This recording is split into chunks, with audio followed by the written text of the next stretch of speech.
राधे राधे दोस्तों, जय श्री कृष्णा जी। आज की इस वीडियो में मैं जा रही हूँ श्री कृष्ण जी और राधा जी की नगरी ब्रज दर्शन के लिए। तो सबसे पहले मैं जयपुर से ट्रेन पकड़ कर आ जाती हूँ मथुरा रेलवे स्टेशन और मथुरा से रिक्शा लेकर पहुँच जाती हूँ वृंदावन। वृंदावन में होटल में अपना सामान रखकर नहाकर रेडी होकर मैं तुरंत निकल पड़ती हूँ वृंदावन दर्शन के लिए। राधा रानी जी की कृपा से मुझे हर साल वृंदावन आने का सौभाग्य प्राप्त होता है, इसलिए आज मैं भी फर्स्ट टाइम राधा रानी जी की सखी बनकर गोपी ड्रेस में वृंदावन दर्शन करने निकली हूँ। वृंदावन दर्शन की मेरी यह यात्रा स्टार्ट होती है यमुना जी के दर्शन के साथ।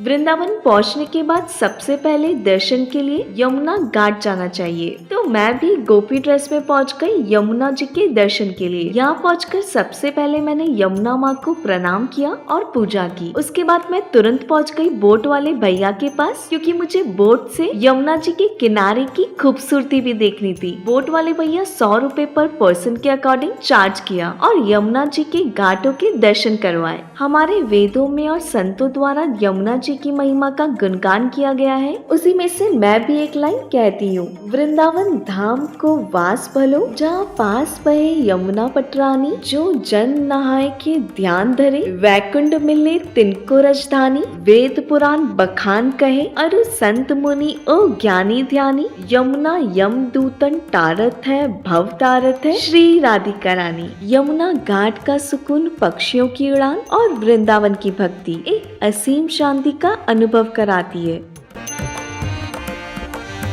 यमुना जी के दर्शन के बाद मैं आगे दर्शन के लिए बढ़ती हूँ और सबसे पहले टीका लगवाती हूँ, जो कि मेरे गोपी ड्रेस के लुक को पूरा करता है। उसके बाद मैं निकल पड़ती हूँ निधिवन दर्शन के लिए।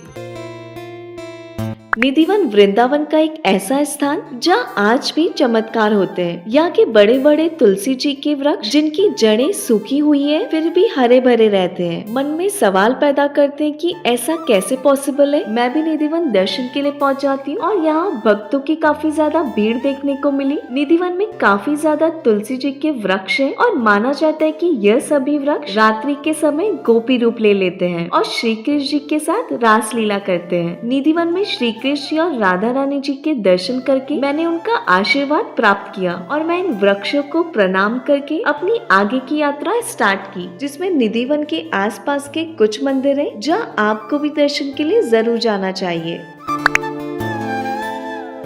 निधिवन के आसपास के मंदिरों में सबसे पहले आता है शाहजी मंदिर, जो कि निधिवन के सबसे पास है। यह मंदिर काफी भव्य और सुंदर बना हुआ है। यह मंदिर 1860 में लखनऊ के दो भाइयों शाह कुंदन और शाह फुंदन लाल द्वारा बनवाया गया था, जो कि राधा रमन जी को समर्पित है। शाहजी मंदिर से वॉकिंग डिस्टेंस पर ही इमली तला मंदिर है। यहाँ पर मौजूद इमली का वृक्ष 5500 वर्ष पुराना है। यह स्थान श्री कृष्ण और राधा रानी जी के प्रेम, विरह और मिलन का प्रतीक है। यहाँ राधा गोपीनाथ और चैतन्य महाप्रभु का विग्रह है, जिनकी पूजा की जाती है।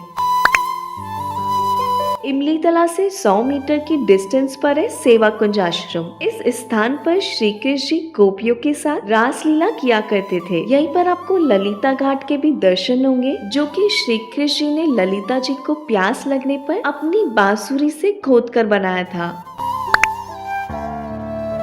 शाम होते ही मैं निकल पड़ती हूँ हम सबके प्यारे बांके बिहारी जी के दर्शन के लिए। पैदल चलते चलते मेरे पैरों की हालत खराब हो चुकी थी, लेकिन जब बुलावा बिहारी जी का हो तो परेशानी कितनी क्यों ना हो, हम बिहारी जी के पास पहुँच ही जाते हैं। हर बार की तरह इस बार भी बिहारी जी ने काफी अच्छे से दर्शन दिए। बिहारी जी की कृपा से हर बार मुझे उनके दर्शन काफी आराम से हो जाते हैं। बिहारी जी का आशीर्वाद प्राप्त करने के बाद अब मैं निकल पड़ती हूँ श्री राधा वल्लभ जी के दर्शन के लिए। बिहारी जी के मंदिर से 100 मीटर की डिस्टेंस पर है राधा वल्लभ जी का मंदिर और इनके बारे में कहा जाता है कि राधा वल्लभ दर्शन अति दुर्लभ। मैं इतनी बार वृंदावन आ चुकी हूँ, लेकिन कभी मेरे साथ ऐसा नहीं हो पाया जो इस बार हुआ। मैं जब राधा वल्लभ जी के मंदिर पहुँची तो उनकी आरती चल रही थी। पहली बार मुझे राधा वल्लभ जी की आरती में शामिल होने का मौका मिला। आप भी आइए इस वीडियो के माध्यम से राधा वल्लभ जी की आरती में शामिल हो जाइए।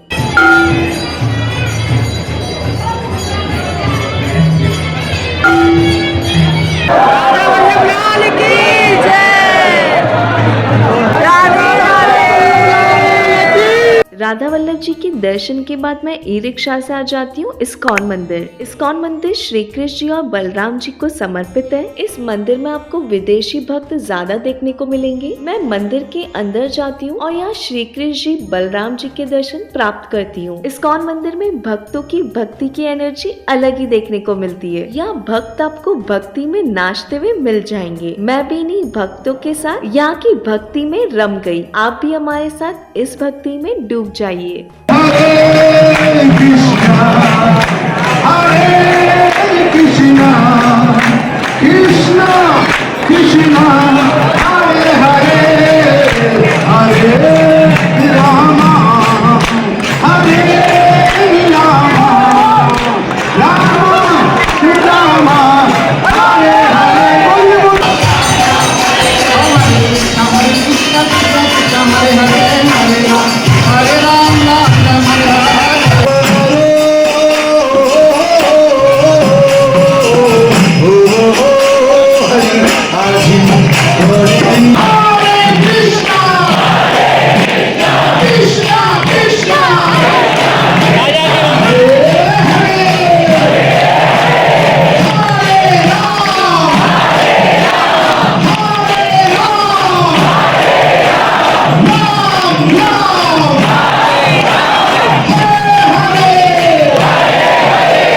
इस्कॉन आने के बाद मुझे टाइम का पता ही नहीं चलता। मुझे काफी लेट हो गया था तो मैं जल्दी से निकल पड़ती हूँ प्रेम मंदिर की तरफ।